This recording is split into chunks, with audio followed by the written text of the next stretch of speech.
সাম্প্রতিক Iran Israel যুদ্ধে ৫০০ Israeli নিহত হয়, এমনটাই দাবি করলেন ইরানের পার্লামেন্ট স্পিকার মোহাম্মদ বাকির গালিবাফ। রাষ্ট্রীয় টিভি IRIB-এ দেওয়া এক সাক্ষাৎকারে গালিবাফ দাবি করেন, ইসরায়েলের সামরিক ও প্রতিরক্ষা কেন্দ্রগুলো অকার্যকর করে দিয়েছে ইরান। যুদ্ধের শেষ দিকে ইরানি ক্ষেপণাস্ত্র হামলার নির্ভুলতা ছিল ৯০% বেশি, তাতেই অচল হয়ে পড়ে ইসরায়েলের বিমান প্রতিরক্ষা।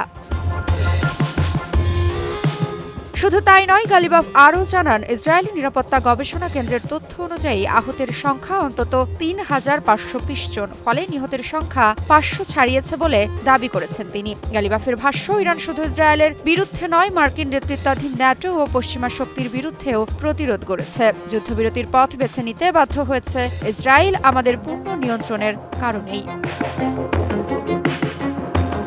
যুক্তরাষ্ট্রকে দায়ী করে গালিবাফ আরও বলেন, আলোচনার সময় হামলা চালিয়ে আমেরিকা প্রমাণ করেছে তারা সৎ নয়। যুক্তরাষ্ট্র যদি সত্যিই কূটনৈতিক সমাধান চায়, তাহলে তাদের আগে ক্ষতিপূরণ দিতে হবে। আমাদের ওপর হামলার ব্যাখ্যা তাদের দিতেই হবে। যুদ্ধবিরতির আসল কারণ সম্পর্কে গালিবাফ বলেন, ইসরায়েলের নমনীয় মনোভাব নয়, বরং নিজেদের ব্যর্থতার কারণেই আগ্রাসন থামাতে বাধ্য হয়েছে।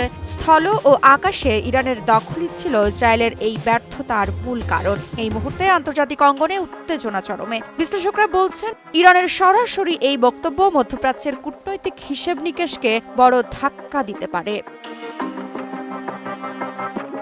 টানা সপ্তমবারের মতো বেস্ট টিস্যু পেপার ব্র্যান্ড হিসেবে স্বীকৃতি পেয়েছে বসুন্ধরা টিস্যু। এ সময় গালিবাফ জোর দিয়ে বলেন, যদি আমেরিকা সত্যিই কূটনৈতিক সমাধান চায়, তাহলে তাদের প্রথমেই নিজেদের আগ্রাসন ও প্রতিশ্রুতি ভঙ্গের ব্যাখ্যা দিতে হবে। তার কথায়, আলোচনার মধ্যে আমাদের ওপর হামলা চালানো কেন, এই প্রশ্নের উত্তর আমেরিকাকেই দিতে হবে। তিনি বলেন, যদি আমেরিকা সত্যিই সৎ হয়, তাহলে তারা সাম্প্রতিক হামলায় যে ক্ষতি করেছে তার পূর্ণ ক্ষতিপূরণ দিতে হবে।